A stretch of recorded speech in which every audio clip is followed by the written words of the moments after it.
half dead and forgotten. The harrowing journey of German women POWs.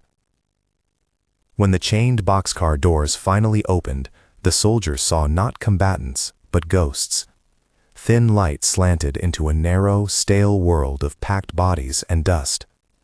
The air that rushed out was the smell of metal and old bread, and something drier, bedsheets that had never been beds, hair matted with filth, and a thirst that spoke in the thin, rasping breaths of those who still lived. It was late April 1945. A siding near Frankfurt held a line of rusted freight cars, abandoned where the rails sloped toward a town unraveling under the collapse of a regime. What lay inside one of those cars would force the men who found it to question how far war could strip a person of dignity, and how quickly mercy could begin to rebuild it. Private Thomas Riley, a 20-year-old from Iowa, remembered the taps at first as curious, almost pleading scratches against wood. He and his squad were searching for discarded provisions when they heard a faint, repeated knock from within a sealed car. Sergeant Marcus Webb ordered the men back and fetched bolt cutters. The chain came away with a reluctant clank. They pried the steel doors open, and the world changed in a single breath. There were 89 people recorded on the manifest taken from an old military list found nearby. Inside, the soldiers discovered 3 already dead and 86 alive, many on the edge of life. They were German women, some in civilian clothes, some in recognizable uniforms of wartime labor detail, all reduced to the same human necessities: water, warmth, and a hand that would not pull away. Faces stared back through filth, faces that had long ago stopped expecting kindness. "I wrote to my mother that night," Riley later told a cousin, and put those words in a letter that would be preserved among veterans' papers. "I told her I had seen things that would stay with me. But what I tried to tell her was not the horror, it was their eyes. They were not the eyes we'd been trained to hate. They were empty of hope, but when we gave them water, some of them looked like they had been given a thing they had forgotten existed." Excerpt from Private Thomas Riley's letter to his mother, May 2, 1945. The first acts that followed were not cinematic rescues, but a chain of small, decisive gestures performed by exhausted soldiers and medics who had learned to act fast. Water, cups, the bottom of canteens, was pressed tremblingly to parched lips. Men tore off uniforms to fashion stretchers. The medics formed a rough triage area under a blown-out barn roof and beneath open sky. In a matter of minutes, they had to sort who could be moved, who could be saved with quick intervention, and who would require the slower, impossible attention of a functioning hospital. Dr. Sarah Mitchell, an Army surgeon with 3 years in the European theater, arrived with a stretcher team and a canvas case. She later recalled that the scene was a study in contradictions, a military order in the middle of chaos, the urgent ritual of medicine set against the hollow quiet of people who had not been tended. "The first rule was simple," she wrote in a report. "Stop the bleeding, give fluids, keep them breathing." What she and her team found inside the car required every basic skill they had: rapid rehydration with saline and, where available, glucose, control of infection as best they could with the antibiotics and antiseptics on hand, and gentle, efficient removal of clothing so that wounds could be seen and cleaning begun. Nurse Helen, a bilingual aide who had been assigned as an interpreter in the med station, became the immediate bridge between the American staff and the women. Her German, rough from years abroad and a long wartime vocabulary of necessity, allowed her to translate not only requests for water, but the nuances of fear and gratitude. A woman with a faded name patch, Margaret Hoffman, murmured in German, "No water for 4 days, no bread, no light." The words, translated and scribbled in a notepad now kept with other pocket documents, would later appear in a diary entry attributed to Margaret. "No water for 4 days. We drank what we could from the buckets when no one watched. I do not remember when I last slept." Translated from Margaret Hoffman's diary, April 26, 1945. There was no time for ceremony. The medics cut away layers of clothing to find festering sores and tightly bound bandages. Scalpings and infestations that had spread unchecked required delousing, a process performed in the field with scarce resources. The word delousing carries a cold clinical sound, but the act itself, shearing away hair, scrubbing with soap, rinsing in warm water, is intimate and human. Soap became a symbol in the first hours, a simple rectangular bar that, in a world reduced to survival, felt like a relic of civilized life. The first handful of bars were wrapped and handed out like blessings. A woman who had been pressing her cheek to a coarse blanket took the soap as if it were polished glass, running it over her fingers with a bewildered tenderness. Another woman, a former nurse named Helga Schmidt, wept openly when a medic handed her a towel and a bowl of hot water. She later stayed with the medics, shifting from patient to helper, her trained hands easing others into the first cleansing of their bodies in weeks. These modest acts, water, soap, a blanket, reconfigured the moral landscape of that small yard. Where ideology had stripped people to numbers, the practice of care reassembled them into persons.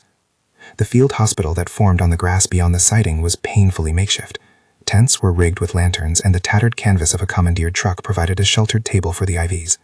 Dr. Mitchell's team improvised. The first-line intravenous solutions were rationed, analgesics administered sparingly, and dressings fashioned from whatever sterile cloth could be gleaned. In many cases, the priority was warmth and stabilization, the slow, urgent work of restoring circulation and preventing shock. For those who could be moved, stretchers were loaded onto trucks bound for the nearest American medical facility. For others, treatments had to be administered where they lay. The medical staff kept records in a hurried script. Names, ages were given, symptoms. Margaret Hoffman, born in Hamburg and listed as a radio operator, was thin but conscious, her hands shaking when she tried to sign the sheet. Anna Miller, a telephone operator from Munich, refused to speak at first, staring hard at a cracked metal mirror held by a nurse who thought perhaps looking at herself could return some sense of identity. When Anna did write, her words were spare, a list of small facts, the stations where she had worked, a brother's name. Later, when she would find the strength to fill a journal with reflection, her entries would become one of the most important personal records to survive from that day. "I do not yet know whether I will be able to go home," she wrote on May 15, 1945. A line that would be preserved among the donated pages. "But if I go back, I want to teach children to read. It seems a foolish and brave thing to say, perhaps. It is the only thing that feels like the future." Translated from Anna Miller's journal, May 15, 1945. Even as doctors and nurses worked, the discovery altered the soldiers who had pried open the door. Sergeant Marcus Webb, who had led multiple patrols into liberated towns and concentration camp fringes, moved through the yard with a practical tenderness, barking orders where needed and offering silence where none was requested. He insisted on treating the women as patients rather than trophies. He refused the men's first impulse to pose for photographs with the newly found.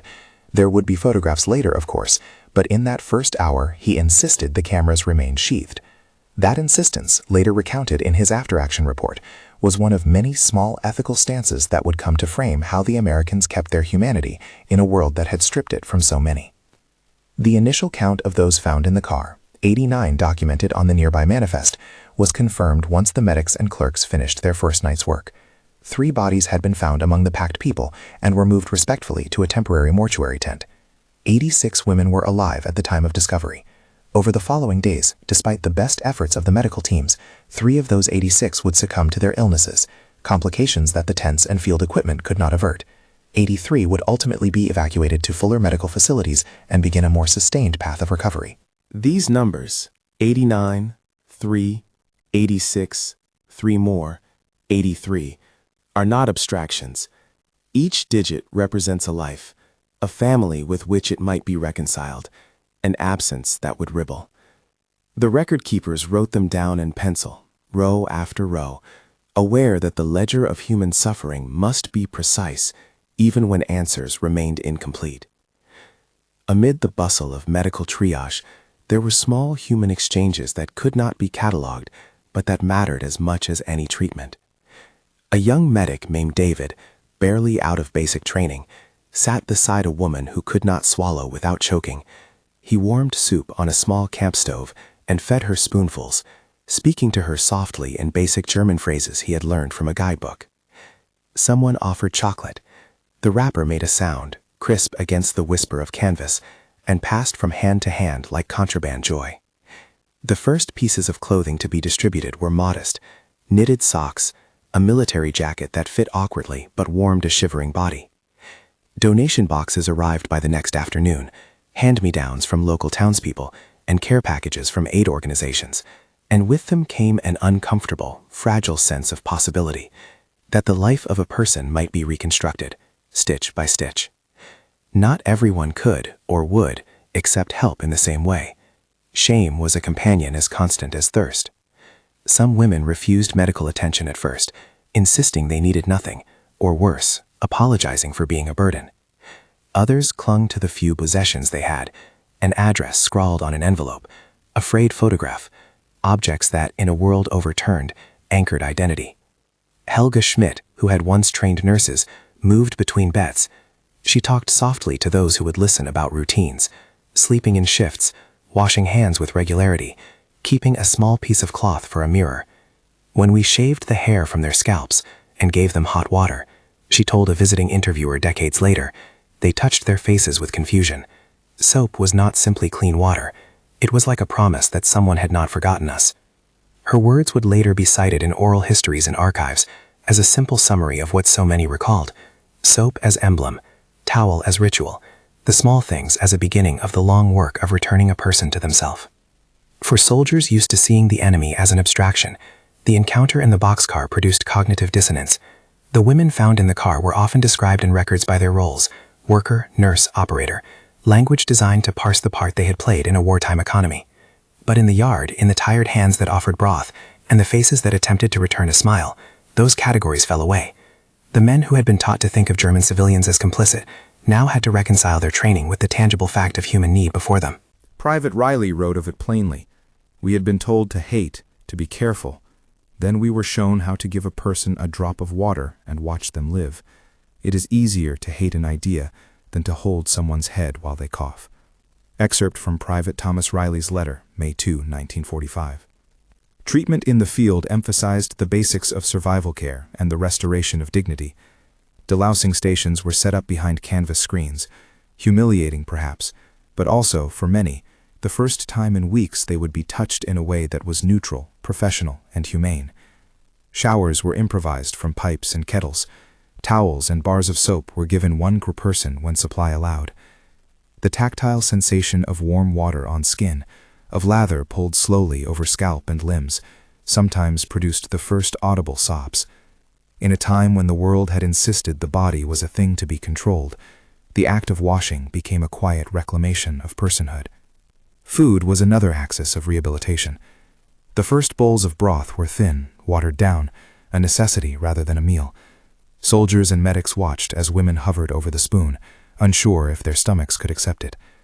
Over the next days, the medical staff introduced small, regular meals, pablum-like cereals, toast, the occasional piece of bread toasted on a field stove. Bread, simple and ordinary, took on almost mythic status.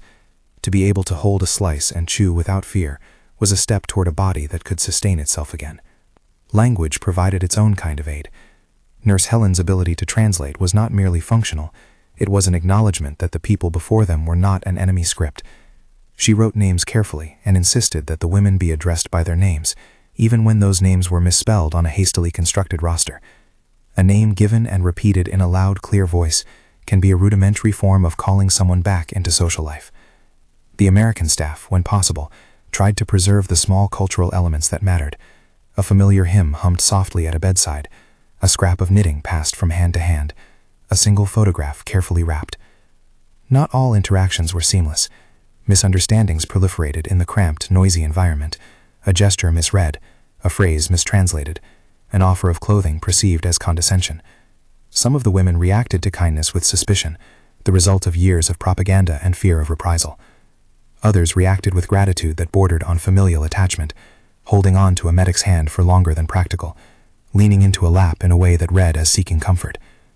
The scene resembled less a triumphant liberation and more a fragile, awkward encounter between strangers who had the potential to become more humane to one another. Amid it all, diaries and small written notes began to emerge as instruments of memory and identity. Margaret Hoffman's short, stark lines, "No water for 4 days, we drank what we could, I do not remember when I last slept," were not only medical data, they were a testimony to the lived experience of those hours. The journal entries that would later be preserved vary in tone, some practical, some reflective, others half-formed and crossing back and forth between fear and hope. They would later be used by historians to reconstruct the chronology of events and to provide faces and voices to the official records. For the women themselves, the act of writing, when possible, was a tether thrown toward continuity. The rules of the field hospital were simple but stern. Those who required immediate surgery or intensive care had to be transferred quickly. Those who could be stabilized would move to convalescent tents. Supply lines were stretched thin. Penicillin was administered when officers judged it necessary and when it was available. Analgesics were used sparingly. The medics recorded a litany of symptoms: dehydration, untreated infection, anemia, and the invisible injury of profound exhaustion. Some women displayed what the staff called the dazed acceptance effect, moments of lucidity followed by dissociative withdrawal, a coping mechanism that left it difficult to form coherent narratives during the first days of recovery. As the immediate medical crisis was managed, the staff turned to the less tangible but equally vital work of restoring dignity. Mirrors, small, cracked pieces of metal, sometimes only reflecting a sliver of face, were handed out. A woman seeing her face in a mirror for the first time in weeks might weep or laugh, and sometimes both. One nurse wrapped a mirror in a handkerchief and placed it on a bedside table. The woman who received it kept it like a relic. Soap, again, remained central. It was the simple act of cleaning that said to the wounded, "You matter." The American medics understood that treating physical injuries without acknowledging the psychological wound of humiliation would be incomplete. The presence of German women on the American side of the theater also raised questions about how to handle the propaganda and disbelief that had circulated among many German civilians. Rumors abounded that the Americans would shoot, that camps were full only of criminals. Those who had been part of the wartime apparatus found themselves confronted by both the material evidence of crimes elsewhere and the disconnected reality of their own survival. For some, any acknowledgement of systemic wrongdoing was inconceivable. For others, the exposure of truth would come in slow, unbearable increments.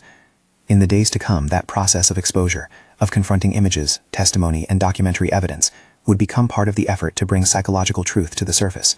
But at the sighting, the first priority was the human one. Keep them breathing, feed them, clothe them, and return them to a state where they could begin to reckon. By the second day, the camp's rhythms had shifted from the frantic improvisation of the first hours to a steadier, more organized cadence. Teams rotated through the tents, offering basic physical therapy. Volunteers from nearby Red Cross detachments arrived bearing knitted garments and tiny packets of sweets. The small luxuries, chocolate shared in strict portions, carried with them a moral weight. "We do not give candy to the soldiers when medals are not enough," one medic joked.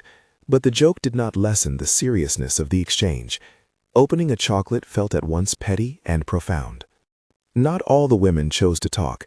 A large number kept their silence, eyes shuttered, bodies folded inward, as if to guard the last reserves of self against a world that had shown how easily they could be taken away. Others spoke rapidly, names and dates tumbling out like small precisions of an interrupted life. Where they had worked, where their families might be, the last times they had seen certain persons. These oral fragments, collected by medics and officers in hastily written reports, would later help to reconnect survivors with relatives or to trace the administrative pathways that had led to their confinement.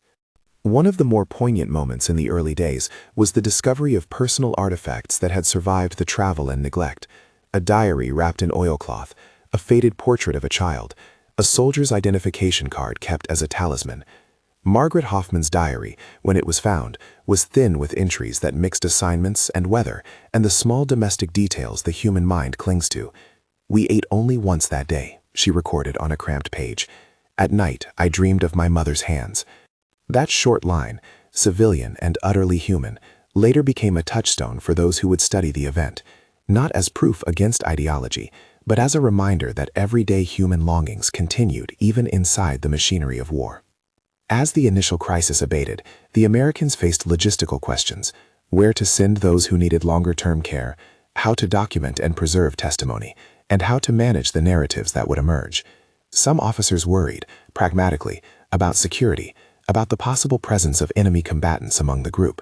Others worried about the moral implications of the discovery, about how to present it in ways that would honor the victims without simplifying the complexities of guilt and complicity.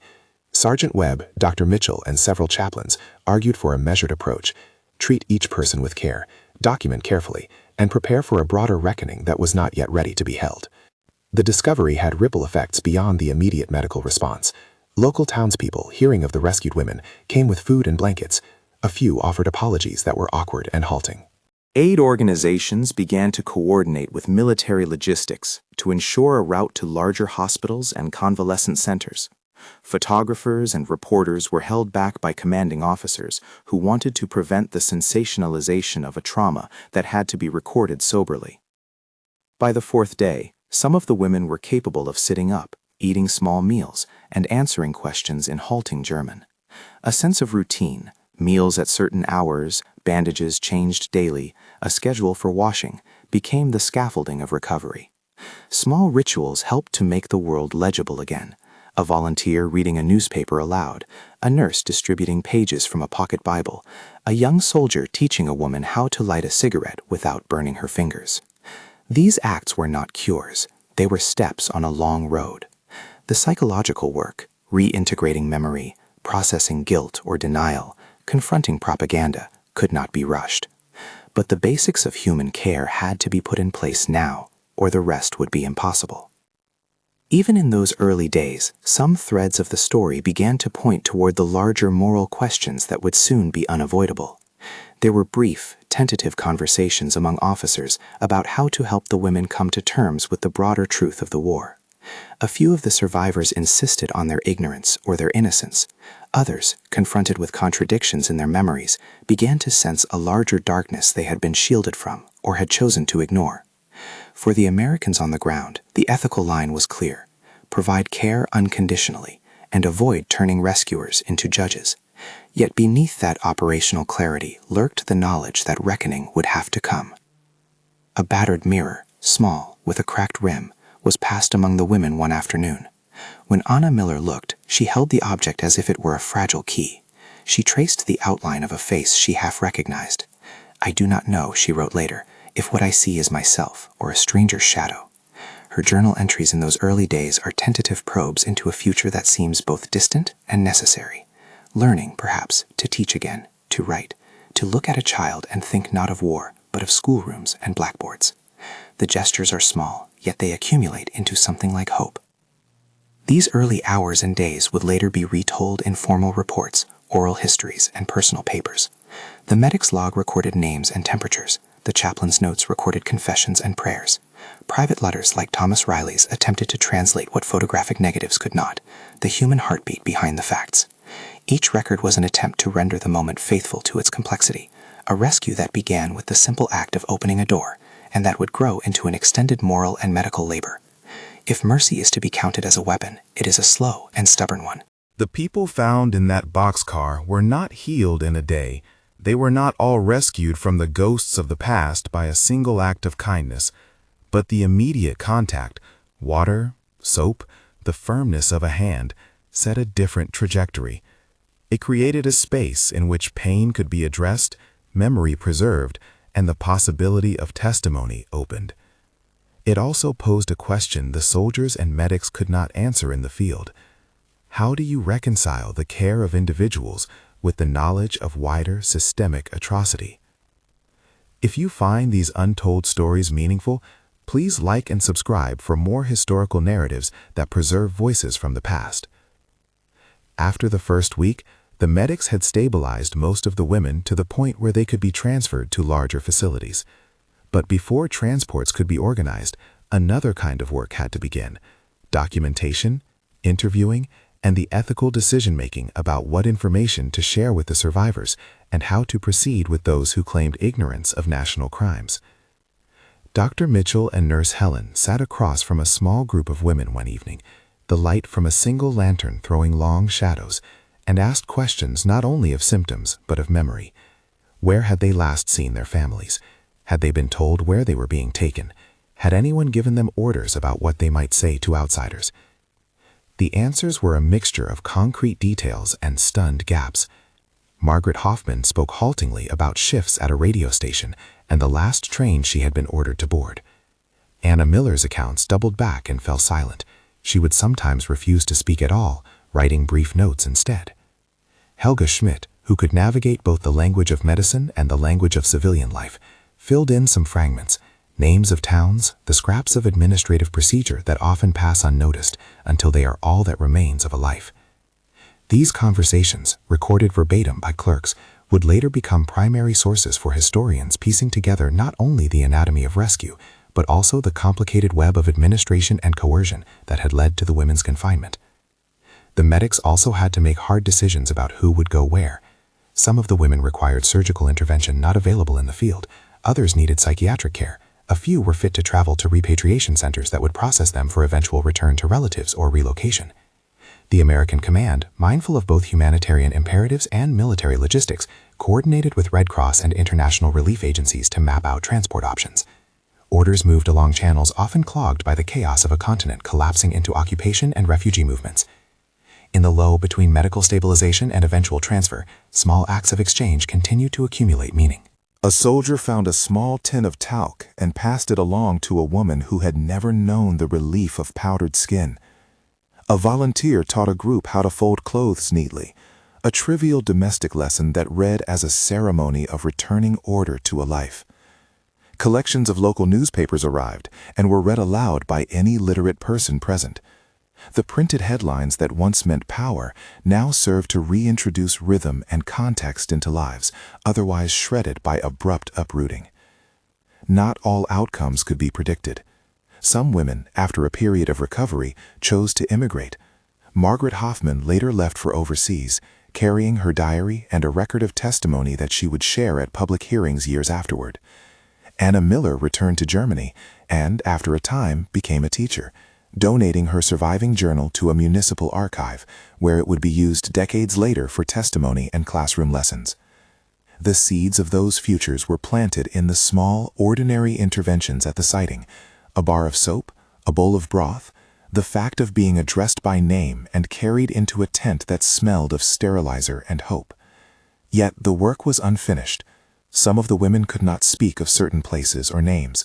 Others clung to a narrative they had been given, one that could not survive confrontation with the broader archive of atrocity that Americans and their allies were beginning to assemble. The medics and officers recognized that while physical stabilization could be achieved in weeks, the more profound reconciliation of memory and responsibility would be a long, fraught process. Preparing for that reckoning required not only medical skill, but moral courage. How to present truth without ruin, how to enable testimony without coercion, how to treat individuals with dignity while not whitewashing a system that had inflicted untold harm on millions. On the morning that transport convoys were scheduled to arrive for evacuation, a small group gathered in the shade of an elm near the tents. A mirror lay on a blanket, a small bar of soap beside it. A handful of women, now sitting with more color in their faces, touched these humble objects as if they were relics. Sergeant Webb, looking at the faces that had filled the yard less than a week before, said quietly to Dr. Mitchell, "We did what we could here. God help us to do the rest right." The words were not an absolution, only an admission of duty, and an anticipation of the harder tasks ahead. The convoy came at dusk, engines rumbling softly. Men and women who had been half dead when found were helped into trucks and ambulances, bound for hospitals that had more beds, warmer food, and staff prepared for long convalescence. Some leaned on the arms of American medics. Some carried with them the small, impossible comforts they had been given: a bar of soap wrapped in tissue, a diary tied with string, a photograph pressed into the lining of a coat. As the trucks rolled away, those left behind, nurses, medics, clerks, and a scattering of volunteers, began to fold the tents and inventory supplies. The yard was quieter now, but the work of reckoning, of memory, and of moral accounting continued.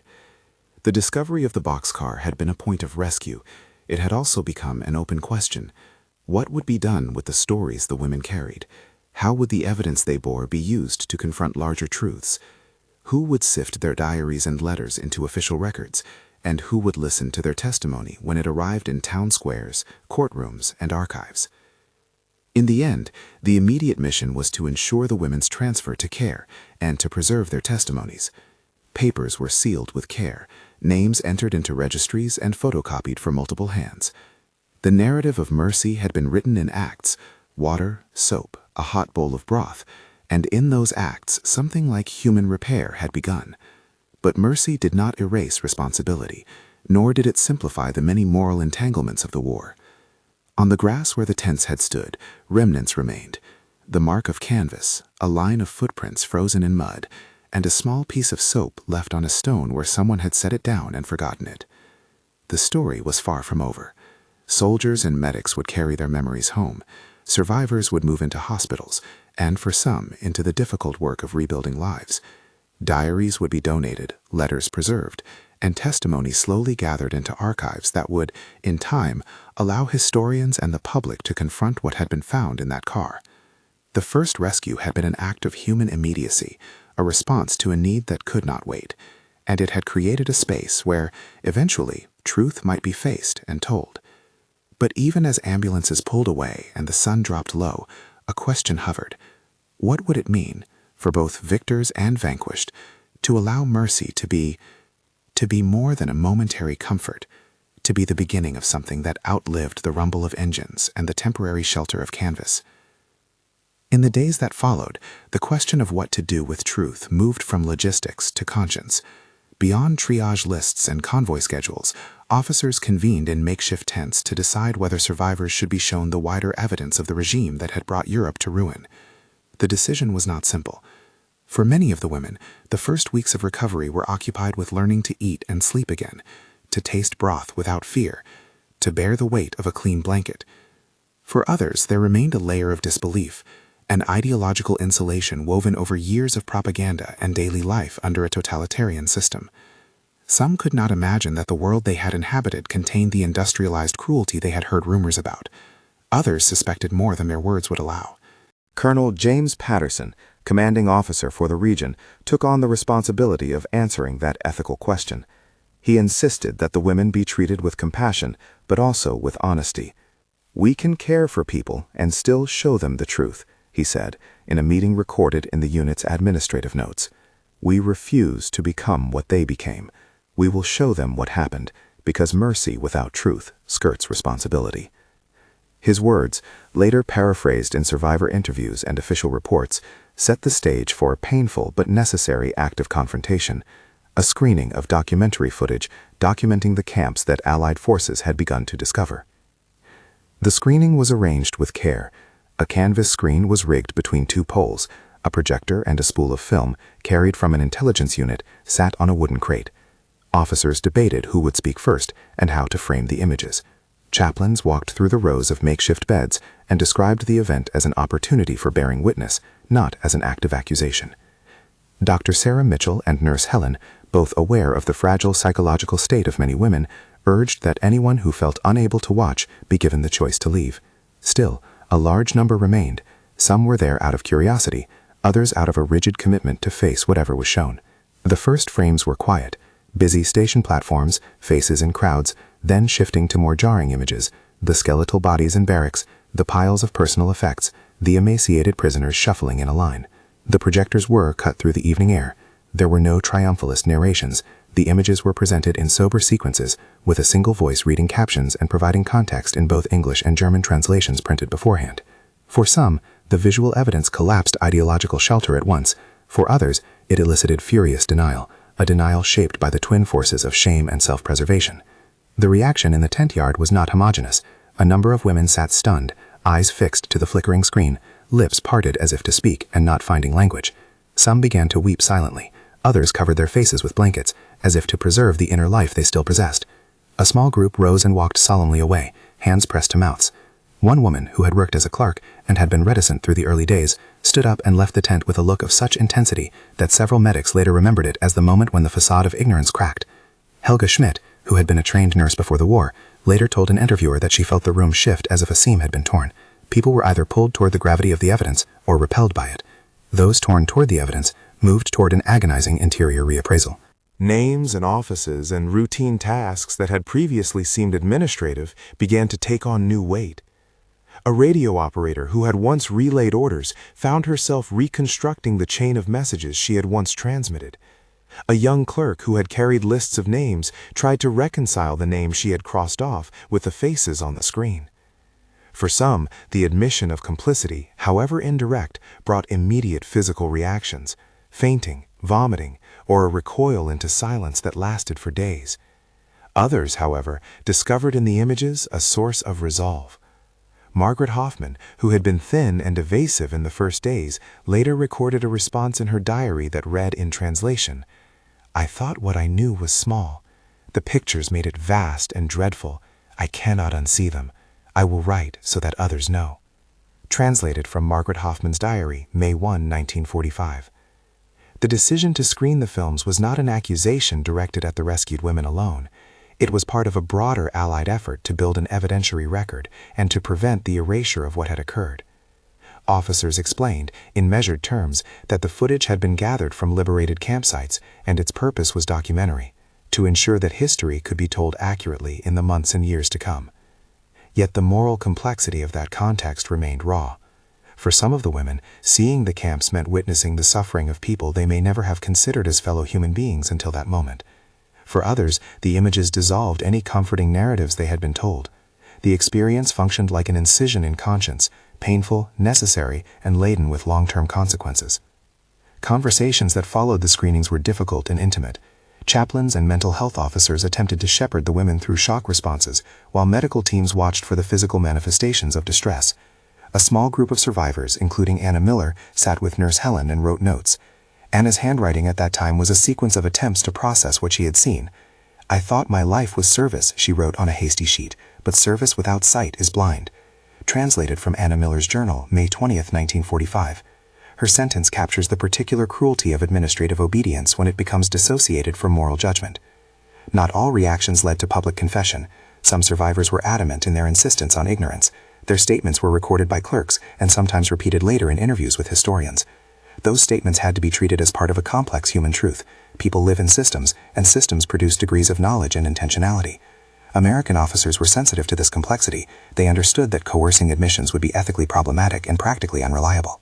Instead, they sought to create an environment in which testimony could be offered freely, where survivors could be both cared for and invited to consider the broader picture. The screening episode also affected the American personnel. For many soldiers and medics, the images confirmed what they had suspected and had been encountering piecemeal: the industrial scale of suffering under the Nazi system. For others, the films deepened their commitment to preserving testimony, documenting the rescued women's accounts, and ensuring the records that could stand in courts and archives would be as comprehensive as possible. Colonel Patterson insisted that the women be given the chance to speak if they wished, but that there be no coercion, an approach that sought to balance immediate humanitarian needs with procedural rigor. In the weeks after the screening, with the immediate medical emergencies addressed and with the first convoys having taken 83 survivors to larger hospitals, the question of repatriation grew urgent. Military orders and international relief agencies negotiated transport windows, documentation requirements, and questions of whether any of the women wished to remain abroad. For some, the idea of return was unbearable. For others, it was the only possible future. Margaret Hoffman, whose diary became a constant touchpoint for staff and officers, expressed in a later entry a desire to leave the place that had contained so much confusion and pain. "I do not know my city now. Perhaps better to go away and start again where faces are new." Translated from Margaret Hoffman's diary, June 2, 1945. Emigration was, for those who chose it, a complicated process. Passage had to be arranged, documentation secured, and relatives contacted when possible. Refugee agencies became involved, and long-term medical care was coordinated with civilian hospitals and charitable organizations. Margaret would later, in interviews recorded decades afterward, tell researchers that the act of leaving was itself an act of survival and a refusal to be defined solely by what had happened in the boxcar. She did not reject memory, she insisted. She wanted memory to be useful. Her diary, preserved and later donated to a historical collection, became an instrument of testimony that she used at several post-war public hearings and in oral history projects. The entries she left, careful, spare, truthful, were often read aloud in classrooms and public memorial events, a voice connecting the small acts of rescue to the larger record of suffering. Anna Miller's path diverged in its intimacy. After months of convalescence and regional hospital, she returned to a Germany that was itself being remade in rebel and new administration. Her journal, thickened with entries that moved from confusion to tentative reflection, was eventually donated to a municipal archive by Anna herself. In later years, she pursued a civilian life that centered on education. Former classmates and students remembered her as a woman who taught with a quiet insistence on reading and critical thinking, a refusal to let the past be simplified or forgotten. In interviews, she described teaching as an ethical act, a way of shaping future citizens who could recognize the signs of moral failure. "I wanted children to learn how to ask questions," she told an interviewer in the 1970s, so that they might not follow orders without thought. Not every survivor's path could be neatly traced. Some remained in hospitals for protracted periods. A few never fully recovered from the physical or psychological wounds they carried. A number of women reconciled with family members in fragmented reunions, while others were never found and remained in administrative records as names with blanks next to them. For the humanitarian teams, these dispersed outcomes demanded continued attention. Letters were exchanged, records forwarded, and, when possible, relatives informed. The American medics and clerks who had compiled the first registers kept copies of names and notes. These documents later proved invaluable to genealogists, historians, and legal investigators seeking to reconstruct the trajectories of displaced persons. The presence of small objects in these narratives continued to hold symbolic power. Soap bars were preserved as relics in letters and photographs. A small cracked mirror became an emblem of the moment identity began to return. A diary tied in oilcloth would be loaned to a university archive for scholarly study. These artifacts served as tangible counters to the abstractions of policy and propaganda. In oral histories, survivors often mentioned the touch of warm water or the wrap of a blanket before they mentioned the film screening or the convoy. The mundane, they said, carried the weight of humanity. The American personnel who had been present at the sighting also carried the aftermath in their own ways. Private Thomas Riley returned home with a sense that his wartime experience had altered the way he would look at human beings. In letters preserved by his family, he wrote of ongoing nightmares and a deepened skepticism of easy narratives. He also wrote of a conviction that the small acts performed in the yard, the giving of water, the handing over of soap, were as morally significant as any battle, for they affirmed life when forces had conspired to deny it. Sergeant Marcus Webb continued in the Army for several years, but the memory of the boxcar remained one of his defining moments in service. He later advocated for measured, dignified treatment of survivors in other locations under his command. As the months turned into years, the institutional consequences of the discovery began to be felt. The records made in that first week became part of larger investigation files.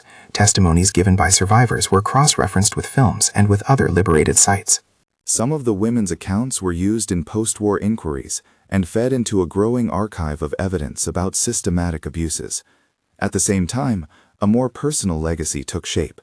The stories told about the boxcar, of soap and showers, of chocolate and cracked mirrors, entered local memory as a story of rescue and of the complicated ethics of mercy. Small monuments of remembrance were proposed by local communities. In some towns, annual gatherings included reading from donated journals or the playing of recorded oral histories. The site itself, the sighting near Frankfurt, changed with the years. Rails were repaired or removed. Buildings were rebuilt or left as memorials. For those who had worked at the yard, the site was a palimpsest of memories, of chaos and care, of the smells of damp canvas and medic antiseptic, of the small objects left behind on stones like offerings. Photographs taken in the weeks after the discovery, images of medics bending river stretchers, of tents draped against a gray sky, were later used in exhibits to illustrate the immediate aftermath of liberation and the complex human intersections that followed. Yet the central moral work remained unsettled. Mercy, though immediate and necessary, did not absolve larger structures of accountability. Officers who had captured testimonies were aware that the act of care could not be an endpoint. It had to be accompanied by careful documentation and by support for legal processes that would, over time, seek to hold the architects of atrocity responsible. That balance, between tending wounds and pursuing justice, became a defining posture of many humanitarian and military actors in the immediate post-war period. Time, as it tends to do, softened some edges and hardened others. Margaret's diary, Anna's journal, and Private Riley's letters moved into different institutions, personal collections, municipal archives, and veterans associations. They were used by scholars and teachers, cited in publications, and read in classrooms. Their words helped shape the way later generations understood the specificity of that rescue. The detail that 89 were listed on a manifest, that 3 were found dead at discovery, that 86 were alive at first count, that 3 of those later died in tents despite medical efforts, and that 83 were evacuated to further care. These numbers, precise and haunting, acted as a ledger of both human fragility and institutional effort.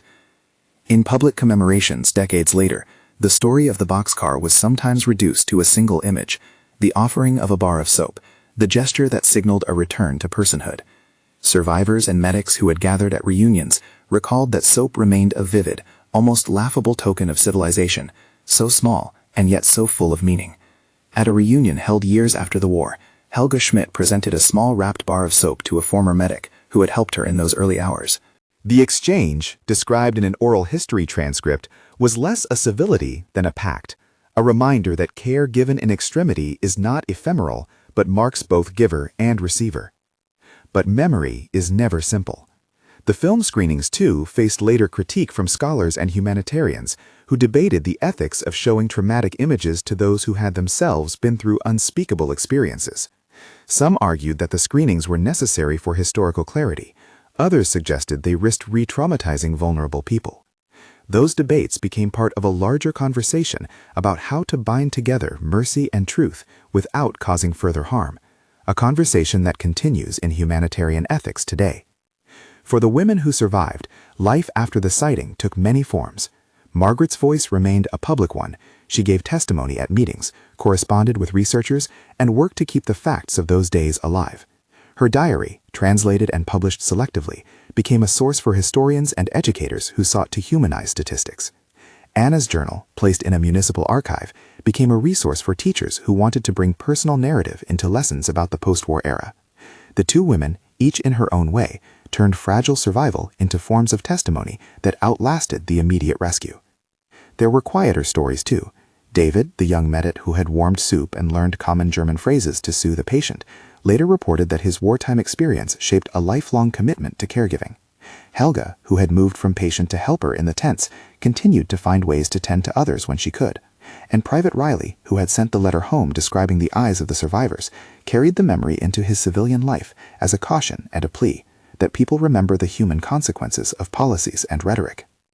The final archival work, digitizing diaries, cataloging letters, preserving films, took years. Historian teams worked with municipal archives and with veterans associations to ensure that the materials would be safe and accessible. Oral histories were recorded to supplement written accounts, and audio-visual footage of the original medics and officers discussing their impressions was preserved. The material would later be used in museum exhibitions and academic studies, and it became part of the layered public memory that both commemorates and interrogates the past. In the epilogue of this story, the specific lives of a few survivors can be traced not as neat moral conclusions, but as threats that continue into civic and personal responsibility. Margaret Hoffman emigrated overseas after months of recovery. She later participated in oral history projects and public testimonies that helped keep the memory of the rescued women alive. Her diary, translated and cited in several scholarly works, remains a primary source for historians studying rehabilitation in the immediate aftermath of liberation. Anna Miller returned to civilian life within Germany. She pursued teaching and ultimately donated her journal to a municipal archive. Her writing, taught in classrooms, prompted generations of students to grapple with the moral ambiguities of ordinary actions under extraordinary regimes. Helga Schmidt continued to nurse in the post-war period and provided written recollections that complemented formal medical records. The yard near Frankfurt, closed as a temporary site of rescue, would remain in memory, a place where the ordinary artifacts of life regained extraordinary meaning. Soap, bread, a small mirror, a diary, each object reclaimed the human capacity for care and testified to the fragile scaffolding needed to rebuild both body and conscience. Mercy, shown as a series of acts, pouring water into a cracked cup, pressing a bar of soap into trembling hands, handing over a towel, proved to be a moral practice that required patience and humility. It did not erase the past, nor did it resolve the complex questions of guilt and culpability that the film screenings and later legal processes would raise. But the practice of care created conditions in which testimony could arise, and where survivors could begin to conceive of futures beyond immediate survival. As historians and museum curators have noted in subsequent decades, the story of the boxcar near Frankfurt is not simply a tale of rescue. It is a story about the limits and necessity of human compassion in the face of systemic evil. The images of soap and showers, the intimacy of delousing and dressing, the simple dignity of being called by name, these became counterpoints to a bureaucratic machinery that sought to strip persons of identity. The American medics and soldiers, constrained by military necessity and wartime ethics, nonetheless made choices that emphasized care over spectacle, documentation over sensationalism. The archival record that survives, Margaret's diary entries, Anna's journal, Private Riley's letter to his mother, Dr. Mitchell's medical notes, Sergeant Webb's reports, provides an evidentiary lattice through which future generations can study the complex interplay of rescue, accountability, and memory. The numbers are precise and haunting. 89 listed on the manifest, 3 found dead at discovery, 86 alive at that moment, 3 more who would not survive despite tents and efforts, and 83 who began longer convalescence in larger medical facilities. Those figures do not simplify human lives into statistics. Instead, they insist that each life be counted and each absence be acknowledged. The final scene, in a sense, is not a scene at all, but a collection of ongoing actions. Archives that hold the diaries and letters open their doors to researchers. Teachers read Anna's lines aloud in classrooms. Memorial services include readings from Margaret's pages. Families consult registration lists to reconnect with lost relatives. Veterans organizations hold reunions where medics and survivors speak of shared, complicated histories. The physical objects, soap wrapped in tissue, a small mirror, a frayed diary, remain as touchstones in museum cases or in private keepsakes, but their deeper legacy is in the stories they enabled to be told. Half dead and forgotten, the harrowing journey of German women POWs is thus not a closed narrative, but an invitation to remember how quickly humans can be stripped of dignity, and how steadily dignity can be rebuilt when people choose compassion over indifference. The discovery of the boxcar forced immediate acts of care, water, soap, warmth, and precipitated a longer moral and institutional labor, documentation, testimony, and the painful work of facing truth. It is in that intersection of action and truth that a meaningful memory takes root. If you would like to explore the primary materials referenced in this account, diaries, letters, medical registers, and oral histories, links to curated archival collections and recommended readings are available in the description and captions accompanying this presentation. These sources include translated diary entries attributed to Margaret Hoffman, April to June 1945, Anna Miller's journal excerpts, preserved May 15, 1945, and later entries, the medical logs of Dr. Sarah Mitchell, and Private Thomas Riley's letters, May 2, 1945. For educators and researchers, these documents offer a way to engage with the granular realities behind the broad strokes of wartime history. We close where the story began, with the small objects that served as signals of restored personhood. A bar of soap, a mirror, a cup of warm broth. These were not grand gestures. They were modest and human. They were, in their quiet way, acts of moral resistance, a refusal to let cruelty be the final word. Mercy, practiced with care and documented with rigor, became a force that outlasted engines and tents. It did not close the book on injustice, but it opened doors for testimony, reconciliation, and remembrance. If this account moved you, please consider subscribing for more history narratives that bring archival voices into present awareness. Explore the linked primary sources to read the translated diary excerpts and veterans' letters yourself. The past, when honored with precision and compassion, can teach us how to tend a world where every person's dignity matters.